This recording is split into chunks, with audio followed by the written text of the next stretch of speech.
नमस्कार दोस्तों, स्वागत है आपका केटी वॉइस स्टोरीज चैनल में। हमारी आज की कहानी है तीर्थ यात्रा। मालती जी, क्या कर रही हैं आप? जल्दी से सारे काम छोड़िए और मेरे पास आइए। आपके लिए एक बहुत बड़ी खुशखबरी लेकर आया हूँ। बाहर से घर के अंदर आते समय नंद किशोर जी ने खुश होकर अपनी पत्नी मालती जी से बड़े ही प्यार से कहा। तो मालती जी बोली, कौन से आसमान के तारे तोड़ लाए हो? जरा सांस तो ले लो। मालती जी किचन में आटा गूंद रही थी। जल्दी से हाथ साफ किए और नंद किशोर जी के पास आई। मालती जी बोली, क्या खुशखबरी है, अब बताइए। नंद किशोर जी बोले, भाग्यवान, खुशी की ही बात है।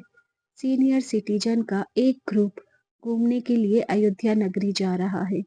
मैंने अपना और तुम्हारा नाम भी उस ग्रुप में लिखवा दिया है। हमारी शादी को 50 साल हो चुके हैं। काम के चलते मैं आज तक तुम्हें कहीं घुमाने नहीं ले गया हूँ। मेरा बड़ा मन था कि मैं तुम्हें कहीं घुमाने ले जाऊं, तो आज यह मेरी इच्छा पूरी हो गई। तुम अपनी सारी तैयारी कर लो, अगले हफ्ते हमें निकलना है। यह सुनकर मालती जी खुश होकर कहती है, बड़ी ही अच्छी खुशखबरी सुनाई है आपने। अयोध्या नगरी जाने का मेरा भी बड़ा ही मन था। बचपन से ही मुझे प्रभु श्री राम के नगरी जाने का बड़ा ही मन था। साक्षात प्रभु श्री राम के दर्शन करने का बड़ा ही मन था। आज मेरा बचपन का यह सपना पूरा हो जाएगा। यह कहकर बच्चों की तरह खिलखिलाकर हंसने लगी। परंतु तभी वहां एकदम से उदास हो गई और उदास होकर कहने लगी, आप नाम तो लिखवा कर आ गए हो, लेकिन टूर पर जाने के लिए पैसे कहाँ से आएंगे?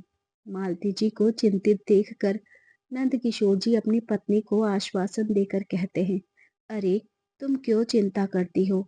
मैं बेटे और बहू से पैसों के लिए बात करूंगा। वह हमें मना नहीं करेंगे। आखिर बच्चों के लिए हमने इतना किया है, तो वह क्या हमारे लिए इतना भी नहीं कर सकते? यह कहकर नंद किशोर जी अपनी पत्नी के साथ अपनी बहू के कमरे में जाते हैं। बहू आराम से बेड पर बैठी हुई फोन पर अपनी माँ से बातें कर रही थी। नंद किशोर जी अपनी बहू दीपिका को कहते हैं, बहू, सीनियर सिटीजन का एक ग्रुप श्री राम की नगरी अयोध्या घूमने के लिए जा रहा है। मैंने अपना और तुम्हारी मम्मी का नाम टूर के लिए उस ग्रुप में लिखवा दिया है। हमें 20,000 रुपये चाहिए। यह सुनते ही बहू गुस्से से लाल हो गई और कहने लगी, आप लोगों का दिमाग खराब हो गया है क्या? अब क्या यह उम्र है आपकी घूमने फिरने की? कोई जरूरत नहीं है कहीं जाने की। 20,000 रुपये तो आप ऐसे मांग रहे हैं जैसे कोई 100 रुपये मांग रहे हो। पैसे पेड़ पर लगते हैं क्या कि तोड़कर आपको दे दूं? हमारे पास नहीं है कोई पैसे आपके बुढ़ापे के शौक पूरे करने के लिए। बहू की बात सुनकर नंद किशोर जी कहते हैं, बहू, अब तो हमने अपना नाम लिखवा दिया है। 20,000 रुपये की तो बात है। तुम किसी भी तरह करके इंतजाम कर दो। मेरे पास पैसे आएंगे तो मैं तुम्हें लौटा दूंगा। पापा जी, आपको एक बार मना कर दिया तो आपको समझ में नहीं आता है क्या? कोई जरूरत नहीं है कहीं जाने की। ज्यादा ही मन कर रहा है तो पास वाले राम मंदिर में हो आइए। मेरा दिमाग खराब मत करिए। ज्यादा कर चौपट करी तो बेटे से कहकर घर से बाहर निकलवा दूंगी। काम के ना धाम के, बस चले हैं तीर्थ करने। जाइए यहाँ से अपने कमरे में। अब क्या मेरी शक्ल ही देखते रहोगे? बहू की बात सुनकर दोनों दंपति उदास हो गए और अपने कमरे में आ गए। दोनों की आंखों में आंसू आ जाते हैं। दोनों बिस्तर पर बैठ जाते हैं और मालती जी नंद किशोर जी का हाथ अपने हाथ में लेकर कहती है, आप रहने दीजिए, हमें कहीं घूमने नहीं जाना है। आप संभालिए अपने आप को। जब सारी जिंदगी तक कहीं घूमने नहीं गए तो अब जाकर भी क्या करेंगे? बेकार ही 20,000 रुपये का खर्च सर पर आ जाएगा। नंद किशोर जी आंखों में आंसू लिए कहते हैं, मालती, मैंने सारी जिंदगी बहुत मेहनत की इस घर को बनाने में, बच्चों को पालने में। मैंने अपनी सारी उम्र लगा दी। अपनी जिम्मेदारियों के चलते मैंने आज तक तुम्हें कहीं लेकर भी नहीं गया।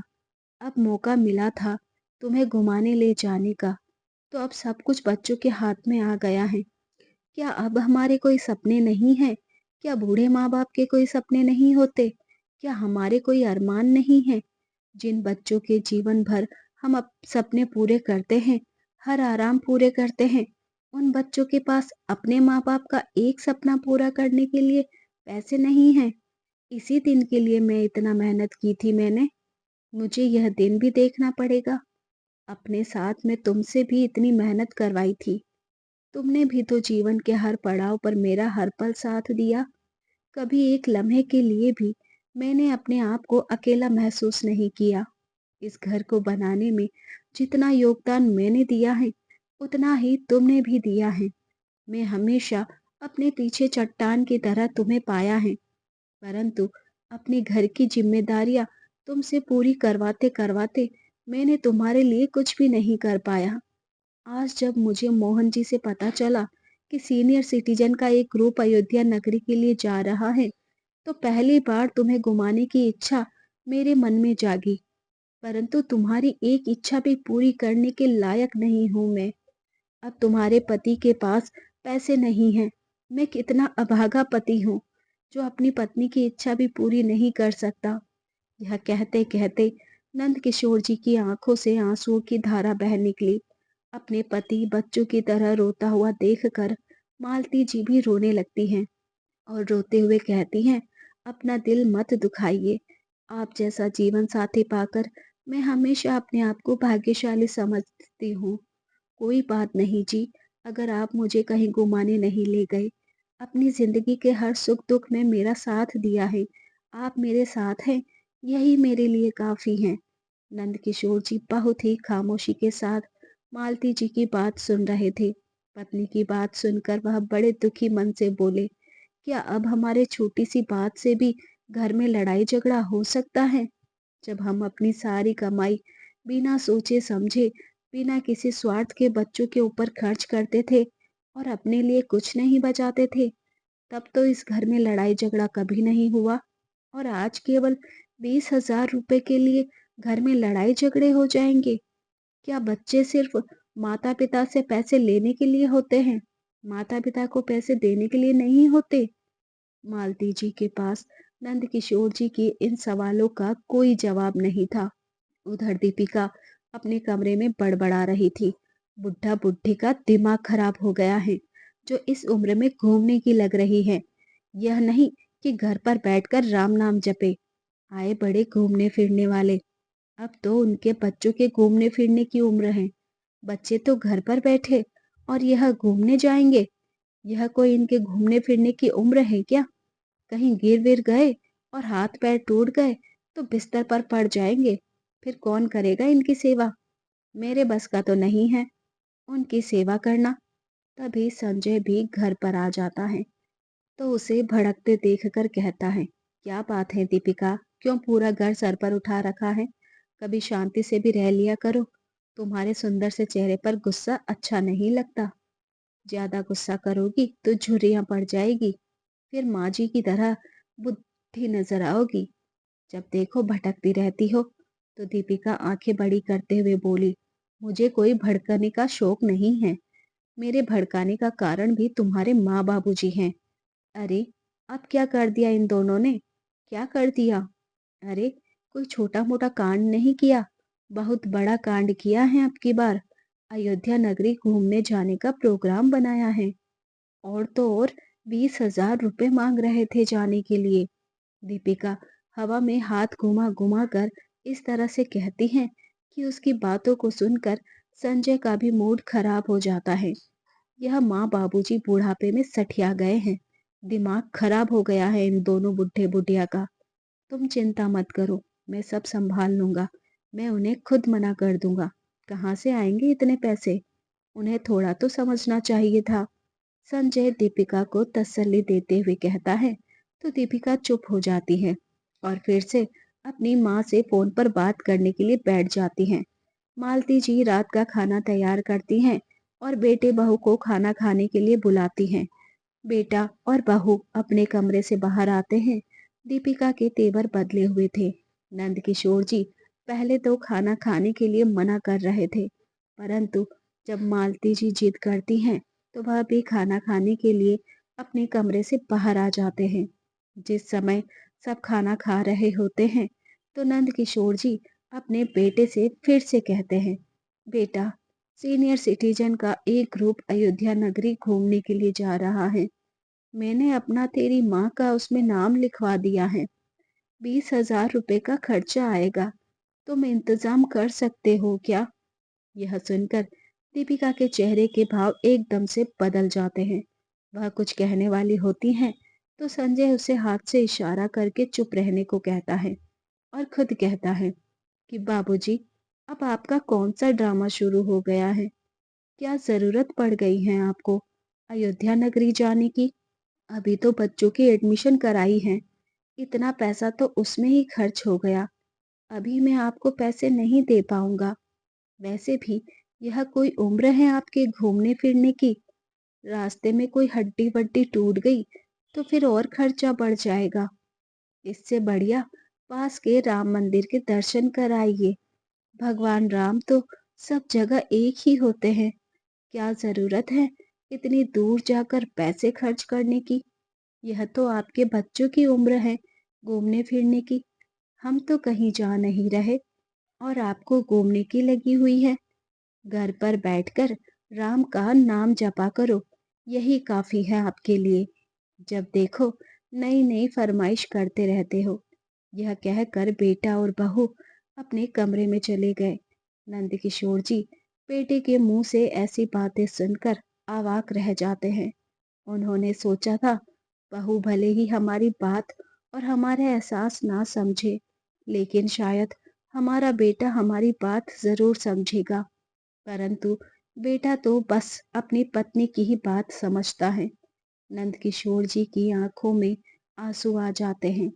मालती जी का दिल अपने बेटे के मुंह से अपने पति के लिए ऐसे शब्द सुनकर टूट जाता है। जिस बेटे के लिए हमने सब कुछ किया, आज वही बेटा अपने पिता से इतनी बदतमीजी से बात कर रहा था। मालती जी अपने पति के पास अपना सर पकड़कर बैठ जाती हैं और रोने लगती हैं। उनको रोता देख नंद किशोर जी और परेशान हो जाते हैं और उन्हीं के पास बैठकर उनका हाथ थाम कर कहते हैं कि घूमने जाने की जिद तो मैं कर रहा था और रोना तुम्हें पड़ रहा है। तुम रोती हो तो मैं और परेशान हो जाता हूँ। नंद किशोर जी ने मालती जी को तसल्ली देकर चुप कराया और फिर दोनों अपने रूम में जाकर सो जाते हैं।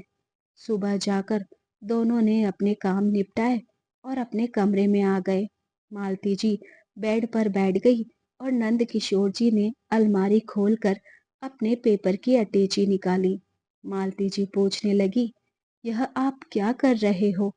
नंद किशोर जी ने जवाब दिया, अटैची से एक लिफाफा निकालकर अटैची वापस अलमारी में रखकर अलमारी बंद कर दी। मालती जी पूछे जा रही थी, यह आप क्या कर रहे हो? परंतु नंद किशोर जी को जवाब दिए बिना कहने लगे, मैं अभी आता हूँ। मालती जी फिर बोली, आप कहाँ जा रहे हैं? कुछ बताइए तो सही। नंद किशोर जी यह कहकर चले गए, बस अभी आता हूँ। थोड़ी ही देर में, परंतु थोड़ी देर का इंतजार करते करते नंद किशोर जी को शाम हो गई। मालती जी परेशान बैठे इंतजार कर रही थी। वहीं पास में ही बहू और बेटा भी बैठे इंतजार में थे। सुबह से शाम हो गई है, पता नहीं कहाँ चले गए हैं। कम से कम बता कर तो जाना चाहिए था। घूमने जाने को मना कर दिया तो क्या मुंह फुलाकर घर से निकल जाएंगे? 20,000 रुपए दे दो इन्हें घूमने जाने को बुढ़ापे में। ना खुद चैन से रहेंगे, ना हमें चैन से रहने देंगे। पैसे क्या पेड़ पर उगते हैं? मैं तो एक पैसा नहीं देने वाली हूँ।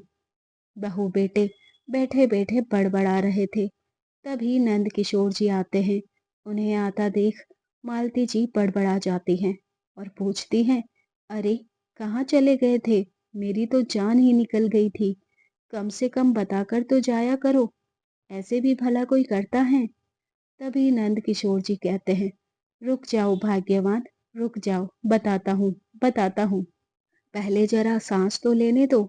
और फिर अपनी शर्ट की जेब से एक लिफाफा निकालकर मालती जी को देते हुए कहते हैं कि यह देखो, मैं तुम्हारे लिए क्या लेकर आया हूँ। मालती जी चौंक जाती हैं और पूछती हैं, क्या है यह?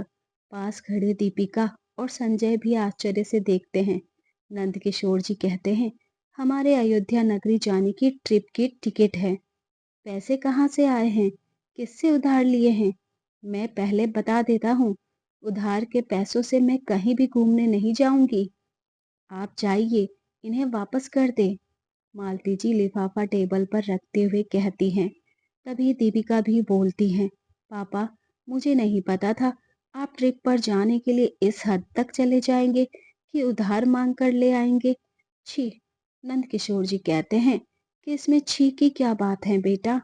अपनी पत्नी के साथ घूमने जाने के लिए अभी इतने बुरे दिन भी नहीं आए हैं कि अपनी पत्नी को घुमाने जाने के लिए मुझे उधार मांगना पड़े। यह मेरे पैसे हैं और इन्हें मैं अपनी मर्जी से खर्च करना चाहता हूँ। नंद किशोर जी टेबल से लिफाफा उठाते हुए कहते हैं, रिटायरमेंट के समय मैं एक एफडी कर ली थी, उसे ही तुड़वा कर लाया हूँ। और हाँ बेटा, जो भूल मैंने की थी वह तुम मत करना। अपने बच्चों की ख्वाहिश से पूरी करने के लिए अपनी और अपनी पत्नी की ख्वाहिशों का बलिदान मत देना, क्योंकि बच्चे हो या बड़े, प्यार की सबको जरूरत होती है। और एक बात यह है कि टूर से आने के बाद मैं और तेरी मम्मी अलग रहेंगे। मैं नहीं चाहता कल तुम हमें बोझ समझकर ओल्ड एज होम भेज दो। उससे पहले हम ही अलग हो जाएंगे। नंद किशोर जी अपनी पत्नी की तरफ देखते हुए कहते हैं, क्या तुम मेरा साथ दोगी फिर से एक नया घर बसाने में? मालती जी मुस्कुराते हुए कहती हैं, मरते दम तक सिर्फ आप ही का साथ दूंगी। जब तक इस शरीर में जान है, सिर्फ आप ही के साथ रहना चाहती हूँ। और दोनों हाथ पकड़े अपने कमरे में चले गए। दीपिका और संजय शर्म से झुककर वहीं के वहीं खड़े रह जाते हैं। दोस्तों, क्या नंद किशोर जी ने अपने आत्मसम्मान की रक्षा के लिए और अपनी पत्नी की इच्छा पूर्ति करने के लिए जो किया वह सही था या गलत? कमेंट करके जरूर बताना। बच्चों की खुशी पूरी करते करते माँ बाप अपनी खुशी पूरी करना भूल जाते हैं। दोस्तों, उम्मीद करती हूँ कि आपको मेरी कहानी पसंद आई होगी। कहानी पसंद आए तो वीडियो को लाइक करें, चैनल को सब्सक्राइब करें, नोटिफिकेशन बेल को ज़रूर दबाएं ताकि अगली अपडेट सबसे पहले आपको मिले। मिलते हैं जल्द ही एक नई कहानी के साथ। तब तक आप अपना ख्याल रखिए। वीडियो को हाइप करना ना भूलिए। Thanks for watching. धन्यवाद।